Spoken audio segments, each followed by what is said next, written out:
Baiklah, Assalamualaikum warahmatullahi wabarakatuh.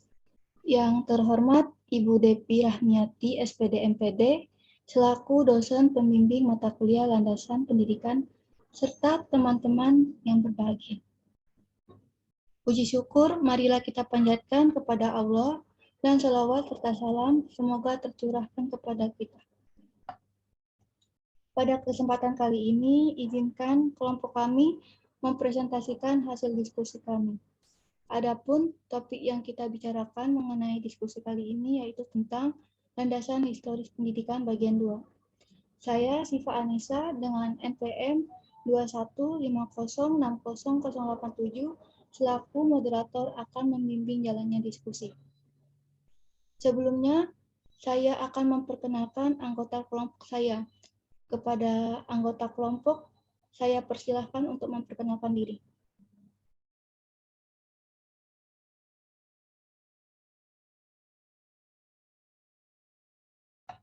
Teruntuk Saudari Lufia, silahkan untuk memperkenalkan diri. Perkenalkan, nama saya Lutfi Antri Nurjana dengan nomor NPM 215060109 akan membacakan materi materi ketiga. Terima kasih Lufia. Untuk selanjutnya kepada Nuri, saya persilahkan. Perkenalkan, nama saya Nuria Fuada dengan nomor NPM 2150600 sebagai pemateri. Baik, terima kasih kepada Nuri.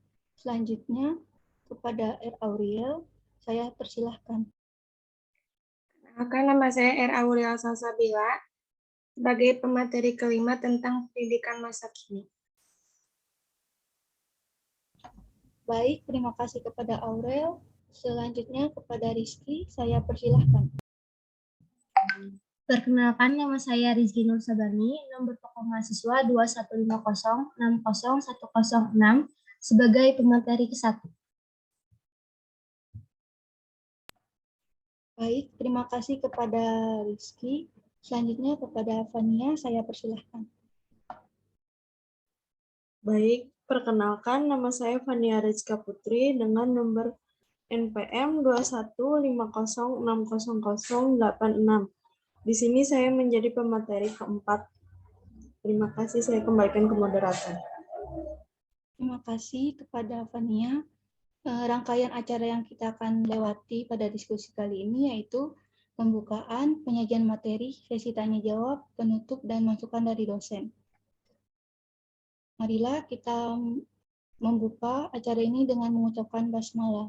Bismillahirrahmanirrahim. Untuk mempersingkat waktu, bagi pemateri ke-1, saya persilahkan.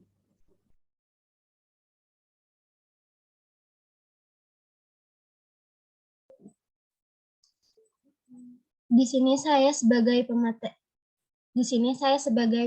ke-1 akan menyampaikan materi tentang pendidikan zaman pendudukan militerisme Jepang. Kekuasaan pemerintahan kolonial Belanda ketika tanggal 8 Maret 1942, mereka menyerah kepada militer kerajaan Jepang. Selanjutnya, bangsa Indonesia berada di bawah kekuasaan pendudukan militerisme Jepang selama hampir 3,5 tahun. Jepang menyerbu Indonesia karena kekayaan negeri ini sangat besar. Artinya, bagi kelangsungan orang Pasifik dan sesuai pula dengan cita-cita politik ekspansinya. Di balik itu, mereka mempropagandakan semboyan Hakko Inshiu atau semboyan kemakmuran bersama Asia Timur Raya. Tujuan pendudukan militer Jepang lama-kelamaan menjadi penindasan. Ada dua kebijakan pemerintah pendudukan militer Jepang. Yang ke-1, menghapuskan semua pengaruh Barat di Indonesia melalui penjepangan. Yang kedua, memobilisasi segala kekuatan dan sumber yang ada untuk mencapai kemenangan Perang Asia Timur Raya. Next. Pendidikan implikasi kekuasaan pemerintahan pendudukan militer Jepang. dalam bidang pendidikan Indonesia, yaitu 1. Tujuan dan isi pendidikan diarahkan demi kepentingan perang Asia Timur Raya. Contohnya, tiap pagi di sekolah-sekolah dimulai dengan menyanyikan lagu kebangsaan Jepang, Kimigayo. Upacara pagi dilanjutkan dengan pengibaran bendera, Hinomaru, dan membungkuk untuk menghormat Neko Heika. Tiap hari, para siswa harus mengucapkan sumpah pelajar dalam bahasa Jepang, melakukan taiso atau senam, dan diwajibkan pula melakukan kinrohoshi atau kerja bakti. Terus yang kedua ada hilangnya sistem dualisme dalam pendidikan. Sistem pendidikan yang bersifat dualistis membedakan dua jenis sekolah untuk anak-anak bangsa Belanda dan anak-anak Bumi Putra. Dihapuskan pada zaman Jepang sekolah bersifat terbuka untuk seluruh lapisan anak Indonesia.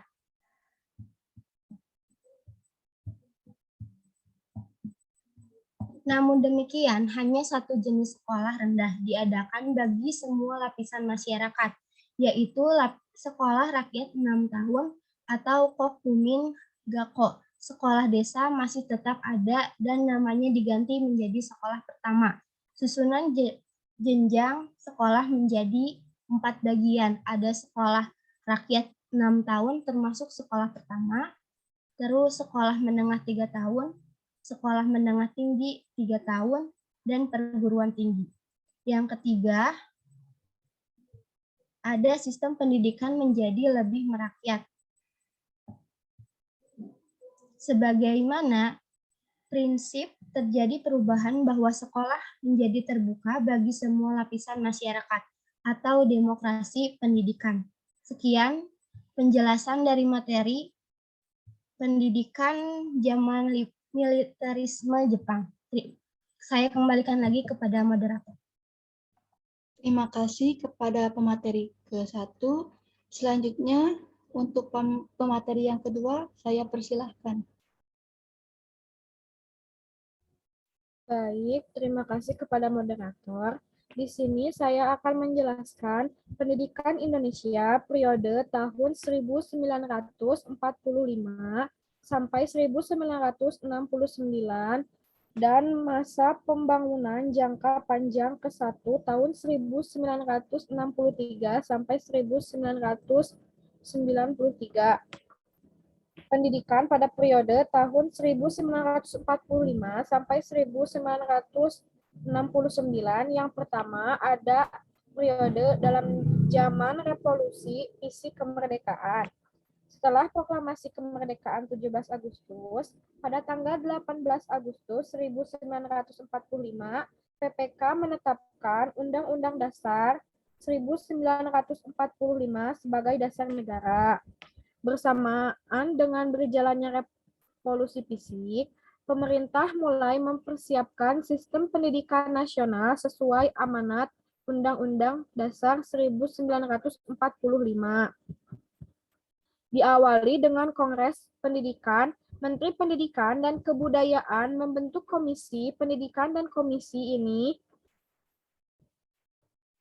membentuk panitia perancangan undang-undang atau RUU mengenai pendidikan dan pengajaran. Tanggal 5 April 1950, RUU tersebut diundangkan sebagai Undang-Undang Republik Nomor 4 tahun 1950 tentang dasar-dasar pendidikan dan pengajaran di sekolah. Undang-Undang RI Nomor 4 tahun 1950 ini kemudian diterima oleh DPR pada tanggal 27 Januari 1954. Kemudian disahkan oleh pemerintah pada tanggal 12 Maret 1954 dan diundangkan tanggal 8 Maret 1954 sebagai Undang-Undang Nomor 12 Tahun 1954. Yang kedua ada peletakan dasar pendidikan nasional. Pada tanggal 18 Agustus 1945, PPKI menetapkan Undang-Undang Dasar 1945 sebagai konstitusi negara. Namun, setelah konversi meja bundar, tahun 1949 terbentuk Serikat atau RIS yang memberlakukan Undang-Undang Dasar RIS. Pada saat RIS kembali ke Negara Kesatuan Republik Indonesia, Undang-Undang RIS diganti dengan Undang-Undang Dasar Sementara Republik Indonesia atau Undang-Undang Nomor 7 Tahun 1950. Setelah pemilu tahun 1955, karena konstitusi gagal menyusun Undang-Undang Dasar, maka tanggal 5 Juli 1959 keluarlah Dekret Presiden yang menyatakan bahwa bangsa dan negara kesatuan Republik Indonesia kembali kepada Undang-Undang Dasar 1945. Yang ketiga ada demokrasi pendidikan. Sesuai dengan amanat Undang-Undang Dasar 1945 dan Undang-Undang Republik Indonesia Nomor 4 Tahun 1950, meskipun menghadapi berbagai kesulitan, pemerintah mengusahakan terselenggaranya pendidikan yang bersifat demokratis, yaitu kewajiban belajar sekolah dasar bagi anak-anak yang berumur 8 tahun. Rencana kewajiban sekolah dasar ini direncanakan 10 tahun, dari tahun 1950 sampai 1960. Pelaksanaan program ini didukung dengan PP nomor 65 tahun 1951. Karena pelaksanaan kewajiban belajar ini menghadapi masalah, kekurangan guru dan jumlah sekolah, maka berdasarkan keputusan Menteri Pendidikan nomor 5300 tanggal 5 Juli 1950 didirikan kursus pengajar dan kursus pengantar kepada kewajiban belajar atau KPKPKB. Pada tahun 1952, jumlah KPKB sebagai embrio SD dan SD kecil telah mencapai 3.372 dengan jumlah siswa sekitar 1,5 juta orang. Pada saat ini, demokrasi pendidikan tampak sudah mulai dilaksanakan. Selanjutnya, KPKPKB ditingkatkan menjadi SGB dan SAG. Mungkin itu saja yang dapat saya sampaikan. Saya kembalikan kepada moderator. Terima kasih untuk pemateri yang kedua. Selanjutnya, pemateri yang ketiga, saya persilahkan. Baik, terima kasih kepada moderator. Di sini saya akan melanjutkan dari pemateri kedua. Lahirnya LPTK pada tingkat universitas.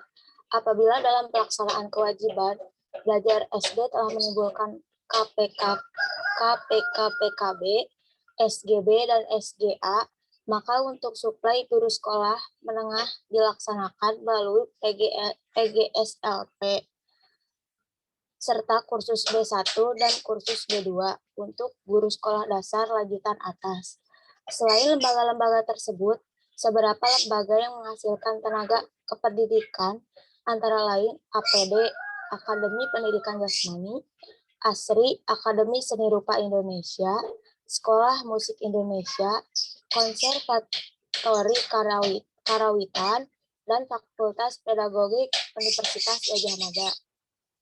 Dalam rangka meningkatkan mutu pendidikan, maka atas dorongan Profesor Muhammad Yamin pada tahun 1954, didirikanlah Perguruan Tinggi Pendidikan Guru atau PTPG di tempat yaitu di Batu Sangkar, Bandung, Malang, dan Tondano. Selanjutnya lahirnya perguruan tinggi. Antara tahun 1949 sampai 1961, pemerintah Indonesia telah mendirikan berbagai PT, antara lain Universitas Gadjah Mada, didirikan pada tahun 20 November 1949. Yang kedua ada Universitas Indonesia, didirikan pada 1950. Yang ketiga Universitas Airlangga pada tahun 1954. Universitas Hasanuddin, PTPG, yang kemudian menjadi IKIP 1954 sampai 1961. Universitas Andalas 1956 dan Universitas Sumatera Utara di Medan pada tanggal 4 Desember 1961 lahir Undang-Undang Nomor 22 Tahun 1961 tentang perguruan tinggi. Pokok-pokok yang menonjol dalam undang-undang ini yang sampai sekarang masih dipertahankan adalah prinsip Tridharma perguruan tinggi, yaitu pendidikan atau pengajaran, penelitian, dan pengabdian kepada masyarakat. Selanjutnya ada era pembangunan nasional semesta berencana tahap pertama, yaitu tahun 1961 sampai 1969. Pidato Presiden Republik Indonesia tanggal 17 Agustus 1959 sebagai penjelas resmi tentang Dekret Presiden 5 Juli 1959, dikenal sebagai Manifesto Politik atau Manipol, melalui TAP MPRS Republik Indonesia nomor 1 MPRS tahun 1960. Manifesto politik tersebut ditetapkan sebagai garis-garis besar haluan negara atau GBHN. Dan berdasarkan TAP tersebut dikeluarkan pula TAP MPRS RI nomor 2 MPRS tahun 1960 tentang garis-garis besar pola pembangunan nasional semesta berencana tahap pertama tahun 1961 sampai 1969. Di dalam TAP tersebut antara lain dikatakan bahwa pembangunan semesta berencana tahap pertama ini merupakan pembangunan dalam masa peralihan menuju masyarakat adil dan makmur. Demikian pula pembangunan tersebut sifatnya menyeluruh. Baik, materi ketiga sudah selesai. Saya kembalikan kepada moderator. Terima kasih untuk pemateri ketiga. Selanjutnya, pemateri yang keempat, saya persilahkan.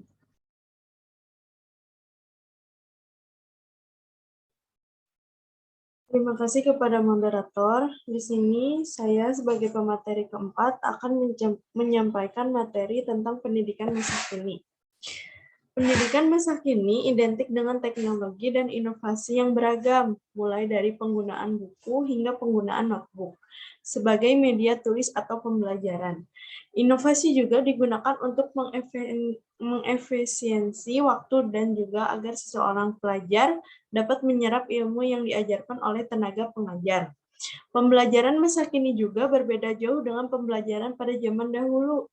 Pembelajaran zaman dahulu identik dengan ketegasan karena mereka memiliki pola pikir atau berpikir bahwa jika mengajar dengan tegas maka para siswa akan menerima pelajaran dengan sempurna.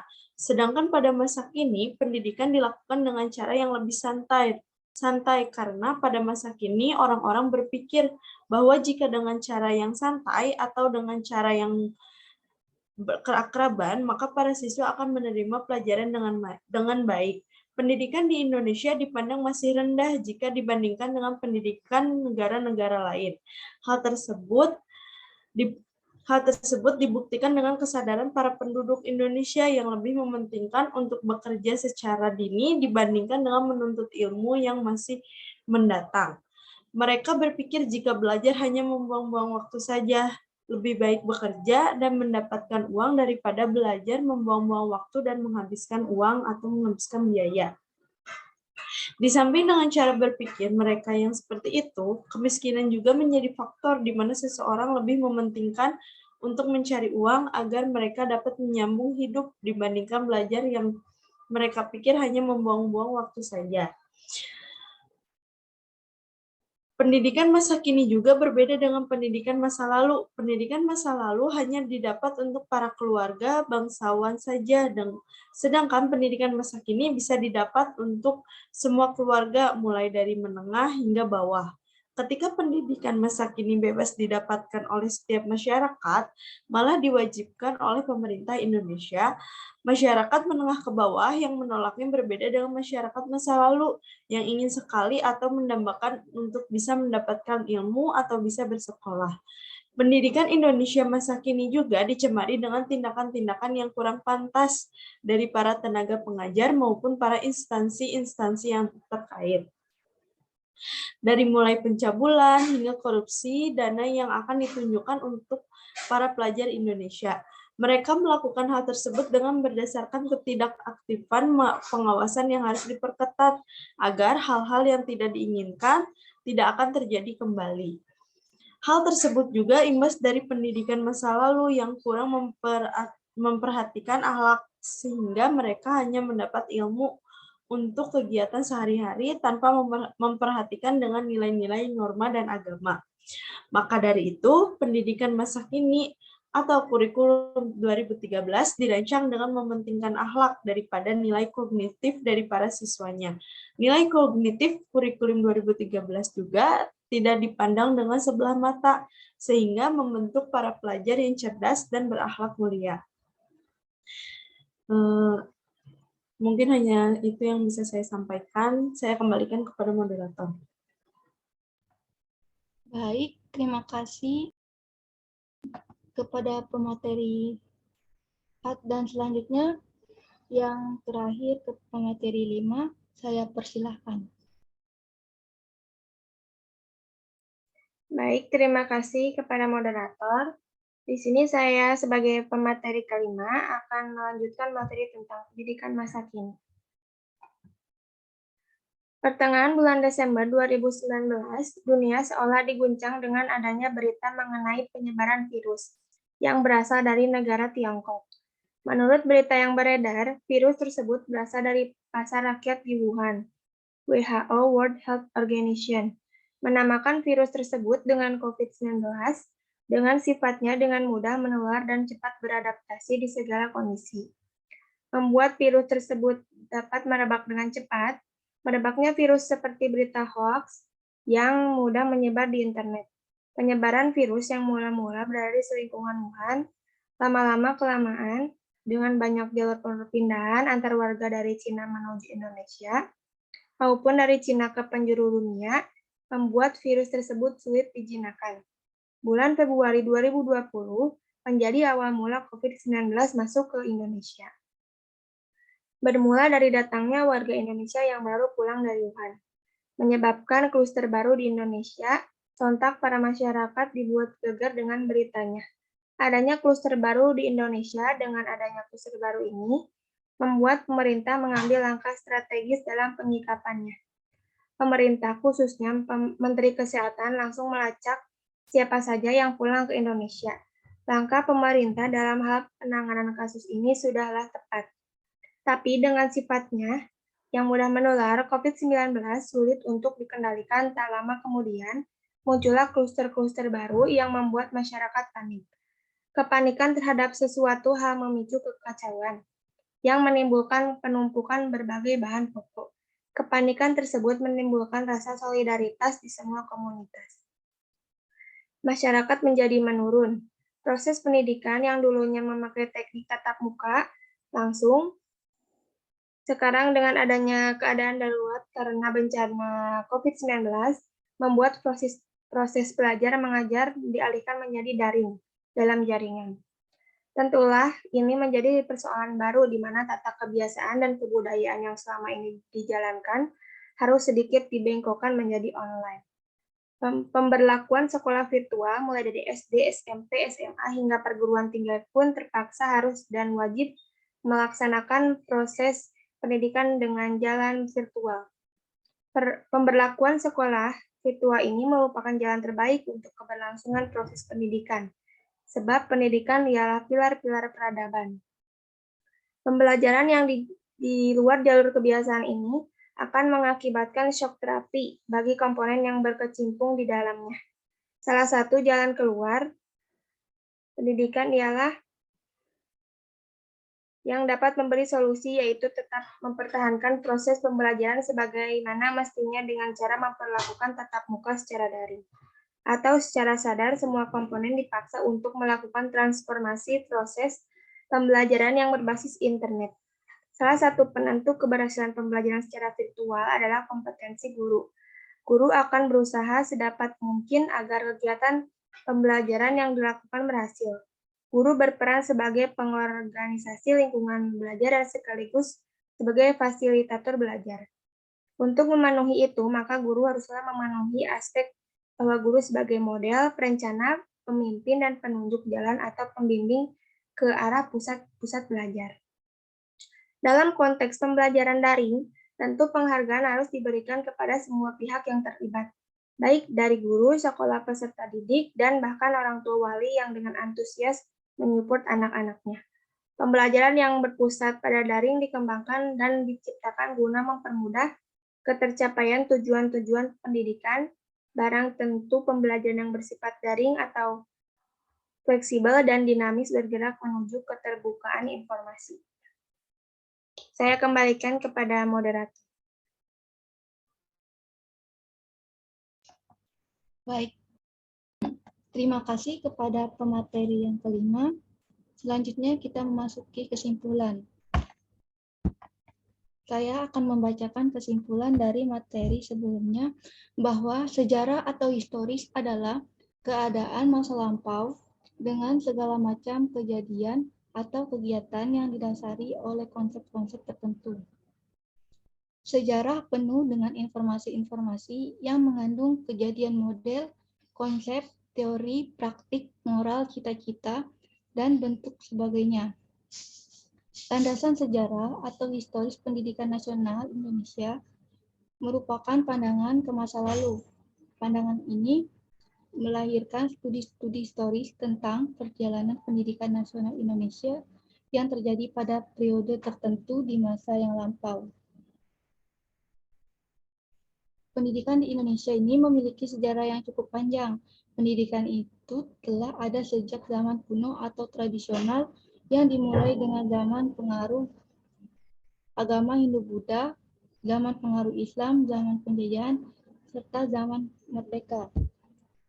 Menurut Mudi Hardojo dan Nasution, menguraikan masing-masing zaman tersebut secara lebih terperinci dan banyak sekali perjalanan landasan sejarah kependidikan Indonesia. Dengan demikian, presentasi dari kelompok kami, marilah kita mengucapkan hamdalah. Saya sebagai moderator memohon maaf atas kesalahan saya, dan saya ucapkan wassalamualaikum warahmatullahi wabarakatuh.